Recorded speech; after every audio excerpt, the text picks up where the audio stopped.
Hi hello, എല്ലാവർക്കും നമസ്കാരം. അപ്പോൾ കുറച്ച് ദിവസം മുമ്പ് ഞാൻ മേടപ്പള്ളി വരെ ഒന്ന് പോയിട്ടുണ്ടായിരുന്നു കേട്ടോ. പോയത് ഭയങ്കര വിശേഷമായിരുന്നു, അതുകൊണ്ടാണ് കേട്ടോ വീഡിയോ ഇടാമെന്ന് വിചാരിച്ചത്.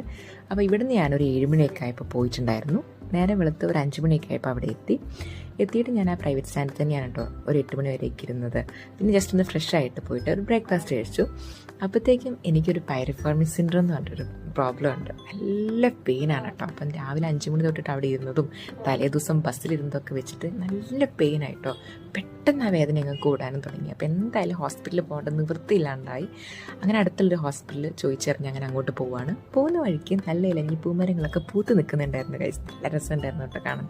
ചെറിയ ചെറിയ മരങ്ങൾ നിറച്ച് പൂക്കളൊക്കെ ആയിട്ട് അടിപൊളിയായിരുന്നു കാഴ്ച. പക്ഷേ സത്യം പറഞ്ഞാൽ നേരെ നിൽക്കാൻ പോയിട്ട് രാവാണോ പകലാണോ എന്നുപോലും എനിക്ക് അറിയുന്നുണ്ടായിരുന്നില്ല. കാര്യം എന്നെ വിറക്കിയായിരുന്നു കേട്ടോ. എന്നാലും വേണ്ടില്ല, പൂക്കളല്ലേ കണ്ടതല്ലേ, ഇത് ചെറിയൊരു സമാധാനം സന്തോഷം ആയിക്കോട്ടെ എന്ന് കരുതി അവിടെ കുറച്ച് നേരം നിന്നു. പിന്നെ ഞാനിത് കണ്ടാം ബസ് സ്റ്റോപ്പിൽ നമുക്ക് ഇരിക്കാണ്ടൊരു സീറ്റാണിത്.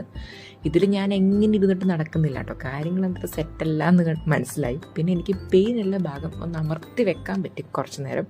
പിന്നെ ഞാൻ അവിടെ നിന്ന് എഴുന്നേറ്റ്, കാര്യം തെന്നിയടിച്ച് ഇനി ആ ഫുട്പാത്തിൽ വീഴണ്ടെന്ന് വിചാരിച്ചിട്ട് ഇങ്ങനെ എഴുന്നേറ്റ് പോന്നു. പിന്നെ നമ്മൾ പോയപ്പോൾ തന്നെ ഹോസ്പിറ്റലിലേക്ക് പോകുമ്പോൾ തന്നെ ഞാനിങ്ങനെ വിചാരിച്ചിരുന്നു, ദൈവമേ നമ്മൾ ഒറ്റയ്ക്ക് ചെന്ന് എന്തായിരിക്കും അവസ്ഥ എന്നൊക്കെ ഇങ്ങനെ ഓർത്തു. എന്നാലും കാഷ്വാലിറ്റി എവിടെ എന്നുള്ളൊരു ഇതിലാണ് കേട്ടോ പോകുന്നത്. വഴിയിൽ കുറേ പട്ടിക്കുഞ്ഞുങ്ങളെ കണ്ടു. എനിക്ക് തോന്നുന്നു ആരെങ്കിലും പ്രായമായപ്പോൾ കളഞ്ഞതാണോ എന്നറിയില്ല. എന്നാലും കുറച്ച് നേരമൊക്കെ അങ്ങോട്ടും ഇങ്ങോട്ടും നോക്കി നിന്നു ഞാനവരെ. പാവം തോന്നിയിട്ട് ഒത്തിരി പീരുണ്ടായിരുന്നു വഴിയരികിൽ ഇങ്ങനെ കിടക്കുന്നത്, ഭയങ്കര വിഷമത്തോടെ.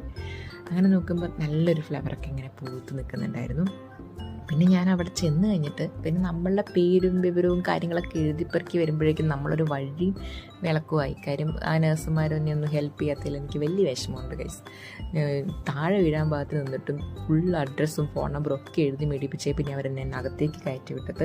മുൻപ് ഞാൻ എൻ്റെ എൻട്രൻസ് എഴുതാൻ പോയപ്പോൾ ഇതേ അവസ്ഥയായിരുന്നു കേട്ടോ. ഒരു ദിവസം ഞാൻ ഹോസ്പിറ്റലിൽ കിടന്നിട്ടുണ്ടായിരുന്നു.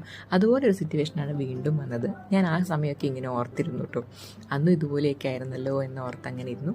എനിക്കങ്ങനെ കുറേ ടാബ്ലറ്റ്സ് ഒക്കെ കിട്ടി. പക്ഷെ ഒക്കെ വൈറ്റമിൻ ടാബ്ലറ്റ്സ് ഒക്കെ ആയിരുന്നു. അത് കണ്ടപ്പോൾ എനിക്ക് വിഷമമായി. ഇതിലൊന്നും പോലും എൻ്റെ പെയിനുള്ള മെഡിക്കേഷൻ ഇല്ല എന്ന് കണ്ടപ്പോൾ എനിക്ക് ഭയങ്കര സങ്കടം തോന്നി ഗൈസ്. പിന്നെ ഞാൻ മെട്രോയിൽ കയറി നേരെ നമ്മുടെ റെയിൽവേ സ്റ്റേഷനിലേക്ക് പോയി.